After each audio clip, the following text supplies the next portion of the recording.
घने जंगलों के बीच तलवारों की टकराहट गूंज रही थी। हजारों मुगल सैनिक आगे बढ़ रहे थे, तोपें तैयार थीं, घोड़े दौड़ रहे थे और उनके सामने खड़ी थी सिर्फ एक रानी।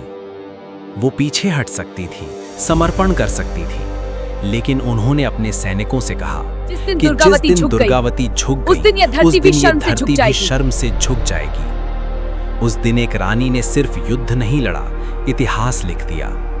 ये कहानी है रानी दुर्गावती की। 1524 महोबा का किला। राजा कीरत राय के महल में एक बच्ची पैदा हुई। नाम रखा गया दुर्गावती। बचपन से ही अलग, जब राजकुमारियां नृत्य सीखती थीं, वो तलवार चलाना सीखती थीं। जब लोग कहते ये राजकुमारी है, राजकुमारी नहीं, राजकुमारी नहीं, योद्धा हूं। घुड़सवारी, धनुष, भाला, हर कला में वो निपुण हो गई। एक दिन जंगल में शिकार चल रहा था। अचानक सैनिक घबराकर बोले, राजकुमारी, सामने शेर है। सब पीछे हट गए, लेकिन दुर्गावती आगे बढ़ी। शेर गरजा, धरती कांप गई। उन्होंने धनुष उठाया, तीर छोड़ा और एक ही वार में शेर को गिरा दिया। उस दिन सैनिकों ने कहा, ये लड़की नहीं, शेरनी है। कुछ वर्षों बाद उनका विवाह हुआ दलपत शाह से। वो गोंडवाना के राजा थे। दुर्गावती अब बन चुकी थी गोंडवाना की रानी। ये राज्य आज के मध्य प्रदेश के बड़े हिस्से में फैला था। रानी ने राज्य को मजबूत बनाया। कुएं, नहरें, सड़कें, प्रजा खुश थी। लोग कहते, हमारी रानी तलवार भी चलाती है और न्याय भी करती है। 1548 राजा दलपत शाह की मृत्यु हो गई। पूरा राज्य शोक में डूब गया। उनका बेटा वीर नारायण अभी छोटा था। अब पूरा राज्य रानी के कंधों पर था। दरबार में कुछ लोग बोले, एक स्त्री राज्य कैसे संभालेगी? रानी ने सिंहासन पर बैठते हुए कहा, राज्य तलवार से चलता है और वो मेरे हाथ में है।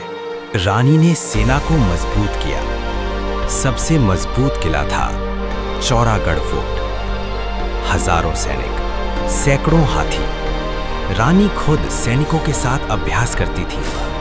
उनका नाम दूर दूर तक फैल गया और यही खबर पहुंची दिल्ली। दिल्ली के सिंहासन पर बैठा था अकबर। जब उसे गोंडवाना की समृद्धि का पता चला, उसने अपने सेनापति आसफ खान को आदेश दिया, जो आज्ञा महाराज। गोंडवाना पर कब्जा करो। 1564 मुगल सेना गोंडवाना की ओर बढ़ी। तोपें, घोड़े, हजारों सैनिक, लेकिन उन्हें पता नहीं था सामने कौन है। दरबार में सलाह दी गई, रानी मां, मुगलों से समझौता कर लीजिए। रानी खड़ी हो गई। आवाज गूंज उठी, जो अपने सम्मान की रक्षा नहीं कर सकता, वो जीने के लायक नहीं। वह जीने के पूरा लायक दरबार नहीं। गूंज उठा, जय रानी दुर्गावती। 24 जून 1564। स्थान नर्राई वैली, पहाड़ों के बीच संकरी घाटी। रानी ने रणनीति बनाई। जैसे ही मुगल सेना अंदर आई, चारों तरफ से हमला शुरू हो गया। तीरों की बारिश, घोड़ों की टापें, तलवारों की चमक। रानी अपने युद्ध हाथी पर सवार थी। उन्होंने भाला उठाया और सीधे दुश्मन पर टूट पड़ी। सैनिक चिल्लाए, जय दुर्गावती। पहले दिन मुगल सेना पीछे हट गई। असफ खान हैरान था। अगले दिन मुगल सेना और ताकत के साथ लौटी। युद्ध और भयानक हो गया। रानी के बेटे वीर नारायण भी लड़ रहे थे। उन्होंने कई दुश्मनों को परास्त किया, लेकिन अचानक एक तीर रानी की आंख के पास लगा। सैनिक घबरा गए। रानी मां, पीछे चलिए। हट जाएं। भूमि छोड़ना क्रोध कायरों का युद्ध काम भूमि है। छोड़ना कायरों का काम है। फिर दूसरा तीर उनके गले में लगा। अब सैनिक उन्हें बचाने लगे, लेकिन रानी समझ चुकी थी, यदि पकड़ी गईं तो अपमान होगा।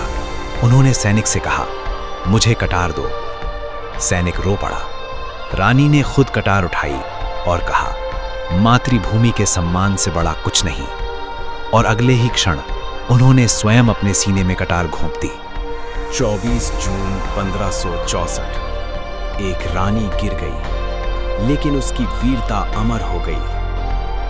ये घटना हुई जबलपुर के पास। आज भी वहां उनकी याद जिंदा है।